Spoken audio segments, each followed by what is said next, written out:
At this time, some reports show that Ireland is becoming the richest country in the world, passing all the rich countries in the world. It's a little hard to believe, but Ireland currently has the second highest per capita income in the world. Also, more than 23% of the total number of aircraft in the world are owned by companies operating from Ireland. In addition to this, many large companies such as Apple and Microsoft are currently running their main European operations in Ireland. But Ireland is a country that has faced many economic and other crises for many years. So we hope to explain in this video today how such a country has achieved such great progress secretly. So we invite you to watch this video till the end and share your thoughts with us. Ireland was part of Britain until 1922. So before 1922, the Irish were treated as a second nation in Britain, and they suffered a lot from the British monarchy. Especially during this period, the British government did not even allow the Irish farmers to farm freely. Also, between 1945 and 1950, Ireland faced a very severe drought. This season was so bad that over 1 million Irish people lost their lives during this time. And many more people have migrated from Ireland to other countries because they could not bear these conditions. Anyway, after going through such difficult times in 1992, Ireland completely separated from Britain and became a different state. They started moving towards a free economic policy. They learned the principles of the open economy by studying the economy of the United States. And during this time, the Soviet Union had also reached a great economic growth. At this time, Ireland was also engaged in good observation of the economy of the Soviet Union. This is why the economic system introduced in Ireland after 1992 is not a full open economy or a closed economy. They followed a mixed economic policy by studying those two countries. The first thing they do is to limit unnecessary imports into the country. The Irish rulers worked to produce in the country everything that could be produced in the country. They informed the people that instead of importing products from other countries into their own economy, they should encourage industries to produce what is imported from other countries in the country.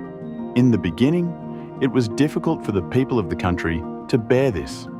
It happened at this time that the market price of the country increased to some extent, but they slowly moved forward through this difficult time. By 1957, Ireland had opened up their country to imports and investment again, and they created separate investment zones with tax concessions around their airports. It was with this that Ireland's economy began to grow tremendously.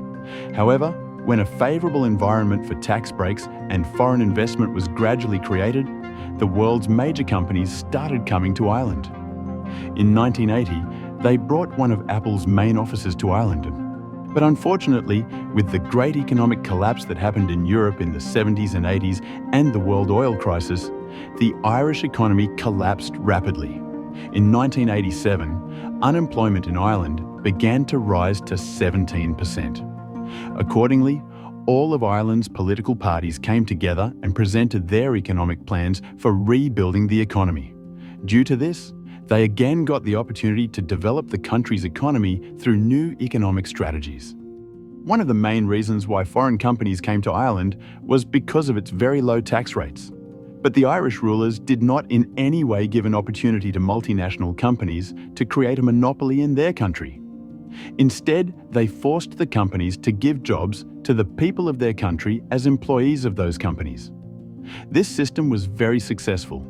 They got the opportunity to control the unemployment of the country accordingly and strengthen the economy through this system. In this way, gradually between 1990 and 2000, Ireland was able to take the lead among the largest economic countries in Europe. In that year, the corporate tax in Ireland was around 12%. This was the lowest corporate tax rate in the world during this time. However, between 2009 and 2012, Ireland again faced a major economic crisis. During this period, unemployment in the country increased to more than 14%. But they will be able to stabilize their economy again with the aid of $22 billion American dollars given by the International Monetary Fund and $22 billion American dollars received from the European Union.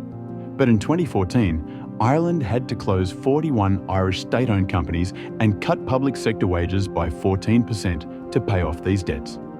But during this time, many new businesses were started in Ireland, It was during this time that Ireland became one of the world's leading manufacturers of medical equipment. Also, the cosmetics industry, which currently brings in billions of dollars of income to Ireland, will also develop in Ireland only after this time. We said that about the way Ireland has come so far. Finally, if we explain more about Ireland's economic growth rate, Ireland's per capita income growth rate is much higher than that of Luxembourg, the country with the largest per capita income in the world. According to that, there is a high chance that Ireland will overtake Luxembourg and take the lead in this list. Generally, when the country develops, the quality of life of the people of that country will increase greatly. So at the end of last year, Ireland's per capita income was about $103,685.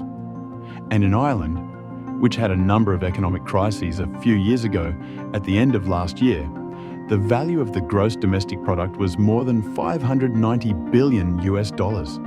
The international media has talked very little about this economic growth rate in Ireland. Because of this, many people do not know about this. So, with this information, do you think Ireland will soon become the richest country in the world? We would like to know your opinion on this. See you then with another interesting video like this. Have a nice day.